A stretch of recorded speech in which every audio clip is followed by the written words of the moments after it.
all our ills and all the things in our fallen nature. It was a redemption. So, and I believe that. I actually am, I was born into a Catholic family. I'm very Christian in my beliefs. This is a rare Ethiopian Orthodox Bible manuscript, handwritten in Ethiopia's sacred liturgical language. It's 52 leaves, 102 pages, carefully preserved. Mel Gibson is working on a sequel to The Passion of the Christ, describing it as an intense journey through hell, angelic hierarchies, and realities rarely explored on screen. He claims the source material includes texts banned by the Western Church in 363 AD, writings that survived only in the Ethiopian Bible. When Grok AI was asked to analyze what these texts actually say about the resurrection, its response quickly spread and left many unsettled. Do you think these hidden texts reveal the real story? Yes or no? Let us know in the comments. The council that decided what you were allowed to read. In 363 AD, a council of Christian bishops convened at Laodicea, in what is now Western Turkey, to address a problem that had been building in the church for decades. The problem was not primarily theological disagreement, though theological disagreement was the language in which it was expressed. The problem was that the texts circulating among Christian communities across the Mediterranean and the Middle East were too varied, too numerous, and too divergent in their portrait of Jesus to support a unified institutional church with a consistent doctrine that could be enforced across the Roman Empire's vast and diverse population. The Council's decisions about which texts belonged in the official canon and which did not were made by bishops operating within a specific institutional context, the context of a church that had recently moved from persecution to imperial favor under Constantine, and that was now tasked with functioning as a unifying force across the empire rather than as a persecuted minority movement operating through small communities and house churches. The texts that survived the Council's decisions were the texts that fit that institutional requirement. The texts that did not survive, the ones that were banned and in many cases ordered destroyed, were the ones that described Jesus in terms that the Council judged too overwhelming, too cosmic, too difficult to manage within a structured hierarchical institution. Several of the texts being considered by the Council described Jesus in terms that went significantly beyond the portrait of a compassionate moral teacher and healer that institutional Christianity was finding most useful for its purposes. These texts described a being whose presence in its full magnitude was physically overwhelming to anything that encountered it, whose face blazed with a light that exceeded the capacity of ordinary matter to endure, whose authority extended not just over human behavior and human souls, but over the full structure of reality across multiple dimensions of existence. The Council's assessment of these texts was that ordinary people should not be reading them. The copies that existed in the Western world were systematically collected and burned. The instruction was thorough enough that the texts disappeared from Western circulation so completely that most Western Christians across the following 16 centuries had no awareness that they had ever existed. In one region of the world, the instruction did not reach. What the Ethiopian monks preserved. High in the highlands of Ethiopia, in monasteries that had been established in the 4th century by the 9 saints, who brought Christianity to the region independently of Rome, monks continued doing what they had always done. They copied the texts they had received from the early Christian communities that had transmitted the faith to them. They copied the Book of Enoch. They copied the Book of Jubilees. They copied the Ascension of Isaiah. They copied the texts that the Council of Laodicea had banned in the same year that Ethiopian Christianity was establishing its own institutional roots, unaware that a council in a city they had no connection to was deciding that the texts they were preserving should not exist. They preserved them through invasions. They preserved them through centuries of isolation from the broader Christian world, an isolation that resulted partly from geography and partly from the fact that the Ethiopian Church's theological position, the Tewahedo understanding of Jesus as having one unified nature rather than two distinct natures in one person, had been ruled outside the bounds of Orthodox Christianity at the Council of Chalcedon in 451 AD, after which the Ethiopian Church had even less institutional connection to the Western tradition than before. They preserved them through the medieval period when European Christianity was consolidating its cultural dominance over the Christian world. They preserved them through the colonial era when that dominance was being extended into Africa. Because Ethiopia was never colonized, its church was never subordinated to Rome or Canterbury or any other Western institution, and its monks continued copying what they had always copied. What they preserved was a portrait of Jesus that the Western world, in its 16 centuries of Christianity, built on the texts that survived the purges, had largely lost access to. Not a replacement for the Jesus of the Western canon.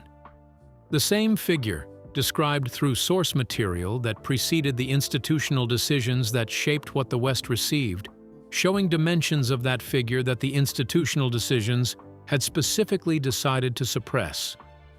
When Mel Gibson began preparing the sequel to The Passion of the Christ, these were the texts he turned to. The Western tradition had given him the first half of the story. The Ethiopian tradition held the rest: the Passion and the Promise. The Passion of the Christ was released in 2004 after every major Hollywood studio had refused to fund it.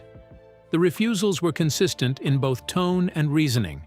The material was considered too explicitly religious for a mainstream commercial release, too graphically violent in its depiction of the crucifixion for general audiences, and too narrowly focused on a single sacred subject that secular Hollywood doubted could translate into significant ticket sales. In response, Mel Gibson chose to finance the film himself, putting a substantial portion of his personal fortune at risk. Without the backing of a traditional studio system, the film was eventually released through an alternative distribution arrangement that the major studios had declined to offer. Despite these initial doubts, the film went on to gross more than $600 million worldwide. It remains one of the highest-grossing independent films ever produced, and stands as one of the most financially successful religious films in cinema history. The studios that had rejected it were left to observe its success from the sidelines, confronted with clear evidence that they had misjudged both the audience's appetite for such material and Gibson's ability to execute it effectively. In the years following the film's release, Gibson consistently maintained that The Passion represented only the first half of a larger story. In his view, depicting the crucifixion without the resurrection leaves the narrative fundamentally incomplete. He has argued that Western traditions have often failed to fully engage with the profound significance of the resurrection, reducing it to simplified imagery such as Easter sermons or children's Bible illustrations. For Gibson, these portrayals fall far short of expressing the full cosmological and theological weight of the event. From the beginning, a second film was part of his vision, though it took nearly 2 decades to reach active production. The Resurrection of the Christ is now filming in Rome with a reported budget of around $100 million. Gibson has described the project in unexpectedly vivid terms, even characterizing it as an acid trip, suggesting an ambitious and unconventional approach. The film is expected to explore elements such as the harrowing of hell, the descent into the realm of the dead between the crucifixion and resurrection, along with depictions of angelic hierarchies and metaphysical dimensions rarely portrayed in Western cinema. The scripts remain confidential, yet international distributors have committed based solely on Gibson's track record and assurances. The project is planned as a 2-part release, with Part 1 scheduled for Good Friday, 2027, and Part 2 for Ascension Day later that same year. Gibson has also drawn from lesser-known texts, including writings from the Ethiopian Orthodox canon, indicating that audiences may encounter interpretations and material unfamiliar to most viewers. The Ethiopian Bible's 88 books. The Ethiopian Orthodox canon contains up to 88 books, depending on which version of the canonical list is being referenced. The Catholic canon contains 73. The Protestant canon that most Western Christians are familiar with contains 66. The gap between the Ethiopian canon and the Western ones is not random. It is a specific set of texts that the Western councils decided, for reasons that were institutional as much as theological, should not be included in the official collection. 3 of those texts are directly relevant to what Gibson is attempting in the resurrection of the Christ. The Book of Enoch is the oldest and most significant.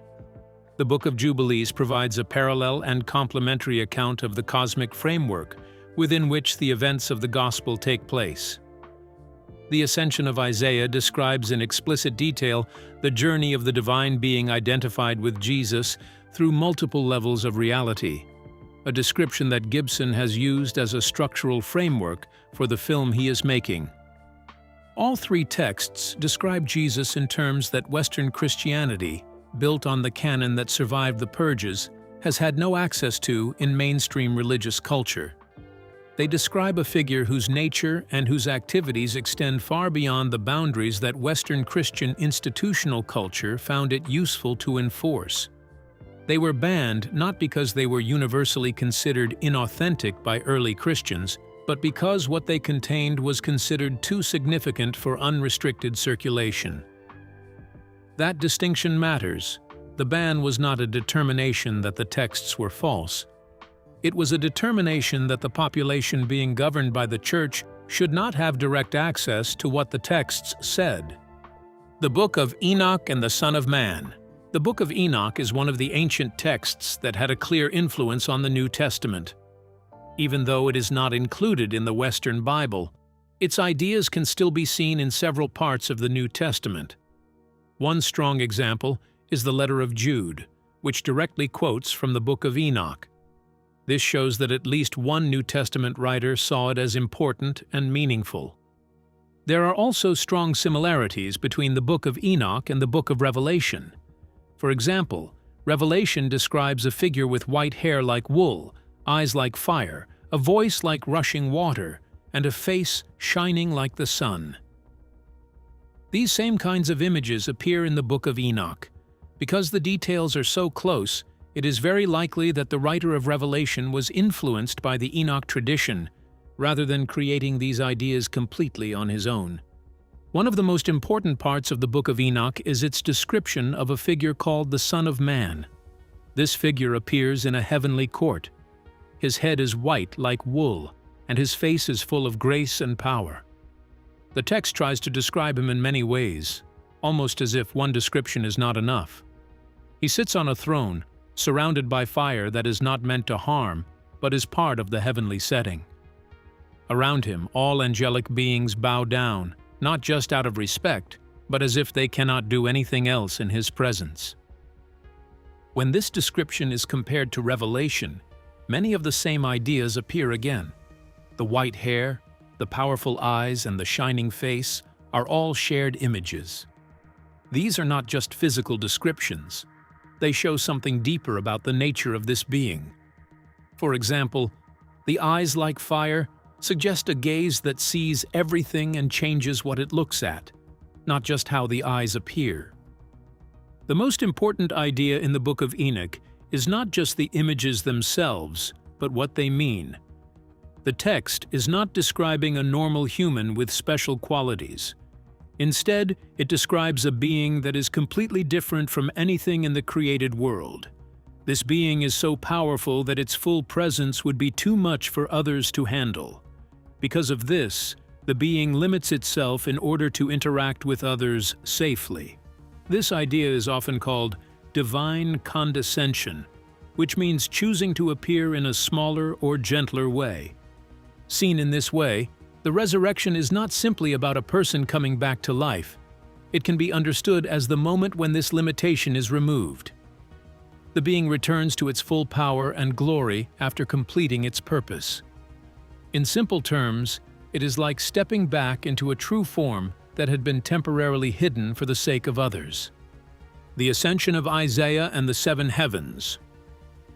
The Ascension of Isaiah is the text that provides the most structurally detailed account of the journey that Gibson's film will attempt to depict. It describes what the text calls the Beloved, its designation for the divine figure identified with Jesus, descending through 7 heavens on the way to the Incarnation, and by implication the same figure ascending through those same 7 heavens after the resurrection. The specific detail that Grok returned to in its analysis of this text was the behavior of the Beloved at each level of the descent. At each of the 7 heavens, the Beloved encounters the beings who inhabit that level of reality. And at each level, the text describes the Beloved deliberately veiling his radiance, so that the beings at that level perceive him as one of themselves rather than as the overwhelming presence he actually is. At the highest heavenly level he encounters, he appears as the beings of that level appear. At the next level down, he appears as the beings of that level appear. And so on, descending through 7 levels of reality, adjusting at each level to the capacity of the beings at that level to receive what is present without being destroyed by it. The text is explicit that this veiling is not a disguise in the ordinary sense and not an act of deception. It is an act of care. The full magnitude of what is descending, unveiled, would not produce an encounter with the beings at each level. It would produce the end of those beings. The veil is not hiding something shameful. It is protecting something fragile. Every level of the descent requires a fresh act of voluntary limitation, because every level has a different threshold below which reality remains intact. The implications for understanding the Incarnation are significant. If the Ascension of Isaiah's framework is correct, the human body of Jesus is not simply the form the divine took in order to communicate with human beings. It is a veil of the same kind as the veils described at each level of the heavenly descent, a limitation calibrated precisely to the threshold of what human beings and the physical world they inhabit can sustain without being undone by the encounter. The resurrection, in this framework, is the moment the veil is removed, not just from death, but from the limitation itself. Grok's analysis described this as the most philosophically coherent account of the resurrection available in any text in the Ethiopian canon, because it frames the event not as a reversal of death, but as a completion of the purpose for which the limitation was voluntarily assumed. The limitation was always temporary. It was always designed to end. The resurrection is not a surprise event. It is the anticipated and necessary conclusion of a process that began with the veiling described in the Ascension of Isaiah, the face on the Ethiopian wall. The visual tradition of Ethiopian Orthodox Christianity provides the most immediate and accessible evidence of how different the portrait of Jesus preserved in the Ethiopian texts is from the portrait that the Western canon and the Western artistic tradition produced. The Ethiopian depiction of Iesous Christos, Lord of the Universe, the name by which Jesus is addressed in the Ethiopian liturgical tradition, is not the gentle shepherd of European devotional painting. The face in Ethiopian Orthodox iconography is dark-skinned and deep-eyed, surrounded by the gold that the tradition uses to represent divine fire rather than divine warmth, looking out at the viewer with a directness that Western religious art, shaped by different purposes and different understandings of what accessibility should look like, consistently avoided. The figure is simultaneously fully human and fully cosmic, and the Ethiopian artistic tradition does not resolve that tension by emphasizing one dimension at the expense of the other, the way Western art consistently did. The Western image of Jesus that has shaped the imagination of billions of people across centuries, the pale, gentle, soft-featured figure who appears in the paintings, the stained glass, the illustrated Bibles, and the Sunday school materials, was not shaped by the oldest available sources. It was shaped by the sources that survived the purges, filtered through the aesthetic tradition of the European Church, and calibrated for the institutional purposes of a church that needed a figure accessible enough to be venerated by a diverse population without being so overwhelming that the institutional framework designed to mediate the encounter felt unnecessary. The Ethiopian tradition had no such institutional requirement to calibrate for. The figure it preserved and depicted was the figure the oldest available sources described, which is a figure that looks, in comparison to the Western image, almost like a different being. The same being described before the calibration, before the institutional softening, before the 16 centuries of accumulated artistic tradition that produced the version the Western world received. Gibson has seen the Ethiopian iconography. He has read the Ethiopian texts. The film he is making will be the first time most of the people who see it have encountered this portrait in any form capable of communicating its actual scale. An acid trip, as he described it, is perhaps the only available shorthand for an attempt to put on screen what the Ethiopian tradition preserved about who walked out of the tomb on the third day and what that emergence looked like from the perspective of the beings who were present to witness it. What Grok said. When Grok AI was given the full content of the relevant Ethiopian texts, the Book of Enoch's Son of Man passages, the Ascension of Isaiah's descent through the seven heavens, and the Ethiopian Orthodox theological framework that integrates them, and asked to analyze what these texts say about the resurrection and the figure at the center of it, the response produced the reaction that has kept it circulating since. Grok's analysis did not produce the cautious, equivocal response that an AI system designed to avoid sensitive topics would have generated. It engaged with the material directly and analytically, treating the texts as serious documents making specific claims about the structure of reality and analyzing the internal coherence of those claims with the same rigor it would apply to any other complex philosophical or physical argument. The core of Grok's response identified what it described as a consistent and architecturally coherent picture across the banned texts, a picture that was specifically different from the Western canonical portrait in ways that were not random variation, but reflected deliberate decisions about what to include and what to suppress. The resurrection, as described through the lens of the Ethiopian texts, is not a miracle in the sense that most Western Christians understand miracles as events that violate natural law through divine intervention. It is the natural and necessary conclusion of a process that the Ascension of Isaiah describes at its beginning, the voluntary assumption of a limitation held for the duration of a specific mission, released when the mission is complete. Grok noted that this framing resolves several of the theological difficulties that the Western tradition has struggled with, specifically the question of why the resurrection appearances in the Gospel accounts were simultaneously recognizable as the same person who died and unrecognizable, described by people who had known Jesus well as difficult to identify until a specific gesture or word triggered recognition. If the limitation has been removed, the veil lifted, the magnitude no longer calibrated to the threshold of ordinary human perception, then what the disciples encountered after the resurrection would not have been what they encountered before. It would have been the thing the veil had been protecting them from seeing, now choosing to make itself perceptible through specific, deliberate acts of condescension, the same kind of calibrated self-veiling described in the Ascension of Isaiah, but now temporary and chosen rather than sustained and necessary.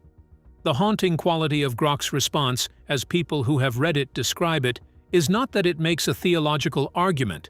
It is that it makes an analytical argument that the theological claim is internally consistent in a way that the Western tradition's suppressed sources make more coherent, not less, when they are taken seriously rather than set aside.